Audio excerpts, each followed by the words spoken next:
Thank you for joining the Northern Miner here at the mining investment event in Quebec City. Joining me now is Yukon Metals' CEO, Rory Quinn. Thanks for making time to join me. Thanks, Henry. Good to see you again. All right, so today marks a milestone day for the company. It's 12 months since you took up your public listing and launch indeed. Please set up the company's main asset. Where are you looking at and where are you focused and where's your asset located? Yeah, no, exactly. So we're, like the name suggests, we are Yukon focused. We actually have 17 assets in the Yukon. The assets came from the Birdall family's private portfolio of exploration assets. They're a legendary family of prospectors in the Yukon. Of course, Scott Birdall now has gone on to lead Snowline Gold to tremendous success. Now building this is a wonderful gold deposit in the Yukon. Snowline was their primary gold assets in the Birdall family portfolio. They floated a Snowline, so Keith Neumeyer helped float those assets 3 or 4 years ago. That's obviously been wonderfully successful. The Birdalls also had in their portfolio copper gold assets, silver, gold, critical metals, and so forth. And so that we floated that a year ago to form Yukon Metals. Raised $15 million, really great group of investors that have been incredibly supportive of us along the way. And then we, in April, raised another $11 million with 75% of that capital coming from our initial investor base. So now we have roughly 50% of our shareholders are insiders. I think Keith Neumeyer, is 9.9%, but I think it's fair as a founder to consider him an insider. And yeah, so now we're cashed up. We have $17 million in the treasury, and we have a $7 million exploration program for this season. Mm-hmm. All right, so let's jump into that exploration program. What's the plan? So we have 3 assets that we've advanced to drilling this summer. So 3 assets we really focused on last season. There's another 5 that we're wrapping our arms around as well. That won't be drilling, but will be more geophysics, so more soil type activity this summer. Of the 3 assets that we are advancing, that's AZ, Star River, and Birch. AZ is 6 kilometers away from the Alaska Highway, and we found 3.5% copper outcropping at a place called Chair Mountain, and that sits within a 5 kilometer long mineralized trend, at the end of which the Birdalls returned 10.3% in trenching work that they did.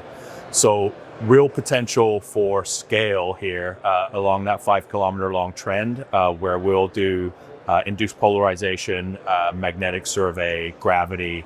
We'll fly the entire property, which is almost 12,000 hectares, really large property. And then we'll drill 2,000 meters at Chair Mountain into this 3.5% copper. Mm-hmm. So that's AZ. At Star River, we're on an all-weather access road, 5 hours drive from Whitehorse. I can get into Whitehorse Airport. It's a 2-hour flight from Vancouver. Jump in an F-150 and I'm on site in 5 hours. Mm-hmm. It's about an hour away from Ross River, so there's potential to stay in cabins there. There's all of the goods that we need. We can get in Ross River, gas, food, what have you. So that access road is plowed by the government year round. We can bring in drill rigs on that road. We can bring in goods, people, expedite whatever we need to. So the advantage there is that it won't have to be solely helicopter supported. So that really helps with, it cuts your drilling costs, right? Your all-in drilling costs when you don't have to use a helicopter for all of your activity. And it also means that there's the potential there to drill later into the season. Given again that we don't need to be helicopter supported. At Star, we have up to 11,000 gram per ton silver at surface, up to 101 gram per ton gold at surface. We see the silver bearing rocks and the gold bearing rocks overlap in multiple locations. We have one really great target there that we're going to start on, and we'll drill through 3,000 meters into, where we have our highest concentration of silver grade. We have our highest grade gold at 101 gram per ton at surface. We have our highest magnetic response, 400 meters across, really white hot magnetic response. And then our highest gravity response, 800 meters long, and the biggest, most powerful response, all overlapping in one area, right? And so that's our drill target. We'll set up 3 pads and start drilling 4,000 meters at Star. So that was, I mean, initially we thought of that as a silver, lead, zinc opportunity, but it's quickly become a precious metals opportunity at Star River, whereas AZ is copper primarily is what we found. But there was gold mined there as well, more placer and people panning in the streams, but unsourced placer gold. Finally at Birch, which we'll explore a little later in the season, Birch is 65 kilometers away from Burwash Landing. What we developed at Birch is a 1,400 meter long gold in soil anomaly, up to 0.99 gram per ton gold. So almost a gram per ton gold, which is mineable grade in rock in many places, right? So really high grade gold in soil. And then we have rocks that we do have at surface. It's mostly overburden. 14 gram per ton gold and multiple samples at 2.4% copper. We believe that is a porphyry target. We believe that there's the potential there for an intact copper porphyry. And we see that through the molybdenum at surface in soil as well, tellurium, which tends to be consistent with porphyry targets in the Yukon. And so we're going to approach it like a porphyry possibility there, and we'll drill there targeting high-grade mineralized skarn horizons, and then also drill down 300 to 350 meters to get into the upper part of what we believe to be a porphyry. All right, so lots on the go there. Diverse styles of mineralization with several minerals at play there. Right, yeah, I mean, we've got, funnily enough, so Ron called AZ because it's, he thought it would have every metal from A to Z, starting with antimony. And so, yeah, you're right. So very large scale and grade at AZ, at Birch, copper, gold, at Star, zinc, silver, gold, copper. And then we have another asset at Risby, which looks to us as an intrusion-related gold system with tungsten.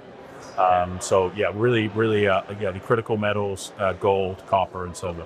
Okay, so we've spoken at length about the exploration plans for the year, but really just walk me through the value-driving catalysts as you see them unfold over the next 12 months or so that investors will be keen to look out for. It's going to be drilling, right? I mean, we've got... By when do you think we can start expecting results back? I think roughly last year we saw was roughly a month. I think a few years ago, certainly during the COVID times, I think there was a slowdowns with assays. But last year we had a pretty good time with it when we had rocks, that high priority rocks, like the 11,000 gram per ton silver rocks and the 101 gram per ton gold rocks. We were able to get those out pretty quickly. All right. Critically, at Yukon Metals, we have we're not managing this from New York or Toronto. We have a real presence on the ground in Whitehorse and the Yukon. So our VPX keeps a house in the Yukon. Our project manager is based in Whitehorse. Our executive vice president there has a house and a storage area right close to where we have our assays done. So we make sure that all the way along the chain that the rocks are moving, the rocks in the core are moving to the assay lab in an organized and efficient manner. So that's from that end as far as timing. As far as I mean, really the catalysts from here on out are going to be drilling. So like I said, roughly a month to see. Once we put in the rocks in the core and assay lab to get those results back. But we're going to have assays from 3 properties over this summer And I think that's essentially, I think over the next 6 months at least, we're going to have a steady flow of news. Okay. Is there anything else we should discuss that we've not touched on? No, I mean, I think that's it really. From, I mean, the catalysts are now from the drill, right? And I think, I think we've touched on that we're well capitalized. No reason, no need to go back to the capital markets for the foreseeable future. We're able to even get more aggressive with these assets, given the amount of money that we do have in the treasury. I think the key element to reinforce is really supportive shareholders, and so I mean, if you look at our shares, we've been trading sideways relatively, 50 to 55 cents here for a while, and I think we initially raised the $50 million we raised at 38 cents. We were able to raise recently at 55 cents, so a nice premium without even drilling. We were able to demonstrate value, and now I think the market's really waiting for its drill results, and I think we push forward. Just for reference, how far is your closest asset from the Snowline Rogue deposit? We have one asset called Nut that's very close to Snowline's group of assets, and so that is one of the 8 assets that we really want to get to know better. Yeah, all right.